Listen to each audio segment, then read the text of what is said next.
এই মুহূর্তে আবহাওয়া দপ্তরের গুরুত্বপূর্ণ খবর। আবারও বাংলায় প্রবল ঝড় বৃষ্টির সম্ভাবনা। বিভিন্ন জেলায় বজ্রবিদ্যুৎ সহ কালবৈশাখী ঝড়, তার সঙ্গে বিভিন্ন এলাকায় শিলা বৃষ্টির আশঙ্কা রয়েছে। এরই মাঝে বাড়তে চলেছে তাপমাত্রা, রয়েছে তাপপ্রবাহের সতর্কবার্তা। সুপ্রিয় সুধী দর্শক, আজ 12ই এপ্রিল রবিবার। এই মুহূর্তে আবহাওয়া দপ্তরের গুরুত্বপূর্ণ খবর। মাঝে কয়েকটা দিন বৃষ্টিহীন থাকলেও আবারও বাংলায় ঝড় বৃষ্টি আসতে চলেছে। তো আজকে ভিডিওতে আমরা বিস্তারিত জানিয়ে দেব যে আজকে 12 তারিখ রবিবার সারাদিন আবহাওয়া কেমন থাকছে, আজকে কোন কোন জেলাগুলিতে ঝড় বৃষ্টির সম্ভাবনা রয়েছে, পাশাপাশি দেখে নেব আগামী 5 দিন আবহাওয়া কেমন থাকবে, আবার কবে থেকে ঝড় বৃষ্টি কালবৈশাখীর আশঙ্কা রয়েছে। বিস্তারিত জানতে অবশ্যই ভিডিওটিকে শেষ পর্যন্ত দেখবেন। এই মুহূর্তে আপনি কোন জেলা থেকে দেখছেন অবশ্যই আপনাদের জেলার নামটি আমাদের ভিডিওর কমেন্ট বক্সে লিখে জানাবেন, এবং আপনাদের জেলার আবহাওয়ার আপডেটগুলি প্রত্যহ সকালে পাওয়ার জন্য অবশ্যই আমাদের চ্যানেলটিকে সাবস্ক্রাইব করে নেবেন। তো আসুন প্রিয় দর্শক বন্ধুরা, শুরুতেই দেখে নেব আজকে রবিবারের আবহাওয়ার আপডেট। তো দর্শক বন্ধুরা, আজকে রবিবার দেখা যাচ্ছে যে সকাল থেকেই আকাশ একেবারে পরিষ্কার। দক্ষিণবঙ্গের আবহাওয়ার আপডেটটা প্রথমে দিয়ে নিই। এই মুহূর্তে দেখা যাচ্ছে দক্ষিণবঙ্গের জেলাগুলির আকাশ একেবারে পরিষ্কার, রৌদ্রজল আবহাওয়া রয়েছে। তবে উত্তরবঙ্গের জেলাগুলিতে আকাশ মেঘলা লক্ষ্য করা যাচ্ছে। পশ্চিমবঙ্গ এবং বাংলাদেশ দুই বাংলারই উত্তরের অংশগুলিতে আংশিক মেঘলা আকাশ থাকলেও দক্ষিণবঙ্গের আকাশ পুরোপুরি পরিষ্কার, এবং একটু বেলা হতেই তাপমাত্রা বাড়তে থাকছে, এবং আকাশ পরিষ্কার থাকার সুবাদে লাফিয়ে লাফিয়ে তাপমাত্রা বাড়ছে।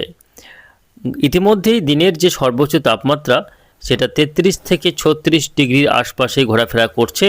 আগামী দুদিনের মধ্যেই তাপমাত্রা আরও বেড়ে 40 ডিগ্রির গণ্ডি পার করার আশঙ্কা রয়েছে।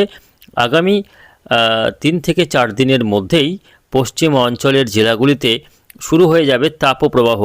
ব্যাপক তাপপ্রবাহের আশঙ্কা রয়েছে পশ্চিম অঞ্চলের জেলাগুলিতে, বিশেষ করে বাঁকুড়া, পুরুলিয়া, বীরভূম, পশ্চিম বর্ধমান এই জেলাগুলিতে তীব্র তাপপ্রবাহ চলতে পারে। ফলে ঘর থেকে বেরোনোর আগে সতর্কতা নেওয়া প্রয়োজন রয়েছে, বিশেষ করে এই সমস্ত জেলাগুলির জন্য। তবে বাকি জেলাগুলিতে তাপমাত্রা 40 ডিগ্রির গণ্ডি পার করতে পারে বলে আশঙ্কা রয়েছে। তো আজকের ভিডিওতেও আমরা দেখে নেব যে কোথায় কেমন তাপমাত্রা বাড়বে, কোন কোন জেলাগুলিতে তাপপ্রবাহের সতর্কতা রয়েছে সেটাও দেখে নেব। তো আমরা একটু বৃষ্টিবজ্র মোডে যাব, দেখে নেব আজকে কোথায় কেমন বৃষ্টিপাতের সম্ভাবনা রয়েছে। তো দর্শক বন্ধুরা, আজকে রবিবার, আজকে দক্ষিণবঙ্গে কোথাও বৃষ্টির কোনো রকম সম্ভাবনা থাকছে না। আজকে সারাদিনই তীব্র গরম এবং শুকনো হাওয়া বইবে। এই মুহূর্তে আমরা যদি একটু বায়ুর যে প্যাটার্ন বা বায়ু প্রবাহের যে ধরন সেটার দিকে লক্ষ্য করি, সেক্ষেত্রে দেখতে পাচ্ছি যে এই মুহূর্তে উত্তর ভারত এবং পশ্চিম ভারত থেকে শুকনো হাওয়া নামছে, এইভাবে আসছে বাংলার দিকে। আর বঙ্গোপসাগর থেকে হাওয়া আসছে, তবে সেই বঙ্গোপসাগরের হাওয়া সরাসরি দক্ষিণবঙ্গে ঢুকছে না, সেটা কিছুটা কার্ভ করে উত্তরবঙ্গের দিকে চলে যাচ্ছে এইভাবে। অর্থাৎ এই মুহূর্তে বাংলাতে আর্দ্রতার তেমন বাতাসে আর্দ্রতার পরিমাণ খুবই কম রয়েছে, যা রয়েছে শুকনো গরম হাওয়া, যেটা ঢুকছে সরাসরি পশ্চিম ভারত এবং উত্তর ভারত থেকে। এই শুকনো হাওয়ার কারণে আবহাওয়া শুকনো প্রকৃতির, অর্থাৎ একটা খসখসে চামড়া থাকতে পারে এবং সঙ্গে উষ্ণ উষ্ণ ভাব থাকবে। একটা শুকনো গরম যাকে বলে, সেই শুকনো গরম কিন্তু লক্ষ্য করা যাবে বা অনুভূত হবে দক্ষিণবঙ্গ, উত্তরবঙ্গের বিভিন্ন জেলাতে। তবে উত্তরবঙ্গে যেহেতু আর্দ্রতার মাত্রা রয়েছে বাতাসে, যার কারণে উত্তরবঙ্গে খুব একটা শুকনো আবহাওয়া না থাকলেও মূলত দক্ষিণবঙ্গের জেলাগুলিতেই এই শুকনো আবহাওয়া লক্ষ্য করা যাবে। তবে উত্তরবঙ্গের মালদা জেলা এবং দিনাজপুরে কিছুটা শুকনো আবহাওয়া থাকতে পারে। বাকি আলিপুরদুয়ার, কোচবিহার, জলপাইগুড়ি, দার্জিলিং, কালিম্পং এই জেলাগুলিতে আর্দ্রতা প্রকৃতির আবহাওয়া থাকবে, এবং সঙ্গে গোটা বাংলাদেশের বিভিন্ন বিভাগগুলিতে আর্দ্রতাকর আবহাওয়া থাকবে, অর্থাৎ ভ্যাপসা গরম থাকবে। তবে পশ্চিমবঙ্গে শুকনো গরম থাকবে। আর আজকে বৃষ্টির কথা বলছিলাম, বৃষ্টি শুধুমাত্র রয়েছে দার্জিলিং, কালিম্পং এবং আলিপুরদুয়ার, কোচবিহার, জলপাইগুড়ি এই জেলাগুলির কোথাও কোথাও ছিটেফোঁটা হালকা বৃষ্টি হতে পারে, যদিও সম্ভাবনা খুবই কম রয়েছে। বাকি দক্ষিণবঙ্গের কোথাও বৃষ্টির কোনো সম্ভাবনা আজকে রবিবার দেখা যাচ্ছে না। মেঘালয় আসামে সামান্য বৃষ্টি হতে পারে দর্শক বন্ধুরা। আগামীকাল 13 তারিখ, সেক্ষেত্রে দেখা যাচ্ছে আগামীকালও ঝড় বৃষ্টি তেমন কোনো সম্ভাবনা নেই। উত্তরবঙ্গ দক্ষিণবঙ্গ সর্বত্রই আকাশ পরিষ্কার থাকবে। বেলা হতে চড়চড়িয়ে তাপমাত্রা বাড়বে। একটু বেলা হলে ঘর থেকে বেরোনো অসম্ভব হয়ে পড়ছে, কেননা যে হারে তাপমাত্রা বাড়ছে তাতে কিন্তু খুবই একটা চড়া রোদে চামড়া পুড়ে যাওয়ার মতো অবস্থা, এমনই দাবদাহ শুরু হয়েছে দক্ষিণবঙ্গের বিভিন্ন জেলাতে। এদিকে বাংলাদেশের ক্ষেত্রে দেখা যাচ্ছে ঢাকা সহ চট্টগ্রাম, বরিশাল, সিলেট, ময়মনসিংহ এই সমস্ত বিভাগগুলিতে ছিটেফোঁটে বৃষ্টি আগামীকাল হতে পারে, খুবই হালকা বিক্ষিপ্ত বৃষ্টি হতে পারে। মেঘালয় আসামেও বজ্রবিদ্যুৎ সহ হালকা বৃষ্টি।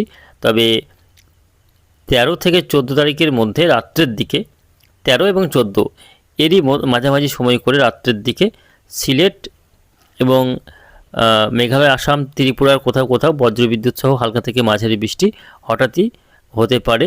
সেটা কিন্তু 13 তারিখ থেকে 14 তারিখ এর মধ্যবর্তী রাত্রের দিকে এই ঝড় বৃষ্টিটা হতে পারে। তবে পশ্চিমবঙ্গে ঝড় বৃষ্টির সম্ভাবনা নেই। আগামী 13, 14, 15 তারিখেও দেখতে পাচ্ছি ঝড় বৃষ্টি তেমন কোনো সম্ভাবনা দেখা যাচ্ছে না।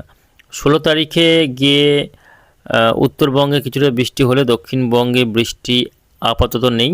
17 তারিখেও ঝড় বৃষ্টির কোনো সম্ভাবনা নেই, শুকনো গরম হাওয়া চলবে। তবে 17 তারিখ থেকে দেখা যাচ্ছে যে আবহাওয়াতে কিছুটা পরিবর্তন হতে পারে। পরিবর্তন বলতে বঙ্গোপসাগর থেকে নতুন করে আবারও আর্দ্রতা ঢুকতে শুরু করবে।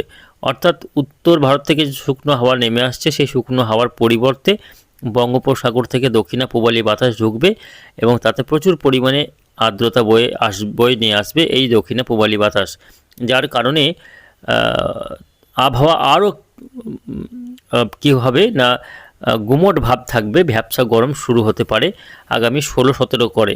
ফলে যে শুকনো গরম চলছে সেটার পরিবর্তে একটা ভ্যাপসা গরম, আর্দ্রতাকর অস্বস্তি আবহাওয়া শুরু হতে পারে এবং তার পরেই শুরু হতে পারে ঝড় বৃষ্টি। ঝড় বৃষ্টি বাংলায় আস্তে আস্তে মোটামুটি 20 তারিখ হয়ে যাবে। 20 তারিখের পর থেকে দক্ষিণবঙ্গে আবারও ঝড় বৃষ্টি শুরু হবে। তবে আগামী 20 তারিখ পর্যন্ত বাংলায় ঝড় বৃষ্টির কোনো রকম সম্ভাবনা দেখা যাচ্ছে না। এবং উত্তরবঙ্গের ক্ষেত্রে আগামী 18, 19 এই দিনগুলিতে কিছুটা বৃষ্টি হতে পারে। উত্তরবঙ্গের জেলাগুলিতে মাঝে মধ্যে ঝড় বৃষ্টি লক্ষ্য করা যেতে পারে। তবে দক্ষিণবঙ্গে আপাতত আগামী 20 তারিখ পর্যন্ত ঝড় বৃষ্টির কোনো সম্ভাবনা নেই। 20 তারিখের পর থেকে নতুন করে ঝড় বৃষ্টি শুরু হতে পারে দক্ষিণবঙ্গের বিস্তীর্ণ এলাকায়। তো এই রয়েছে আগামী কয়েকদিনের আবহাওয়ার পরিস্থিতি। আমরা একটু দেখে নেব আজকে কোন জেলায় কত ডিগ্রি তাপমাত্রা রেকর্ড হচ্ছে, একটু তার পরিসংখ্যানটা দেখে নেব আইএমডির পরিসংখ্যান থেকে। তো এই মুহূর্তে দিনের যে সর্বোচ্চ তাপমাত্রা সেটা কিন্তু দেখা যাচ্ছে বাঁকুড়াতে 35 ডিগ্রি ঘরে ঘোরাফেরা করছে। বর্ধমানের তাপমাত্রা রেকর্ড হচ্ছে 34 ডিগ্রি সেলসিয়াস, ডায়মন্ড হারবারে 34.4। গতকাল দিনের সর্বোচ্চ তাপমাত্রা রেকর্ড হয়েছে আলিপুরে 33.6 ডিগ্রি সেলসিয়াস, দমদমে 35.2, সল্টলেকে 35.3, নদিয়ার কৃষ্ণনগরে 33.2। এদিকে আমরা দেখে নেব বীরভূম জেলার তাপমাত্রা। বীরভূমের যে তাপমাত্রা সেটা গতকাল দিনের সর্বোচ্চ তাপমাত্রা রেকর্ড হয়েছিল 34 ডিগ্রি সেলসিয়াস, 34.6। এবং দেখতে পাচ্ছি মালদা তাপমাত্রা রেকর্ড হয়েছিল 33.9, পুরুলিয়াতে 35.3। অর্থাৎ 35 ডিগ্রির মধ্যেই দিনের সর্বোচ্চ তাপমাত্রা ঘোরাফেরা করছে।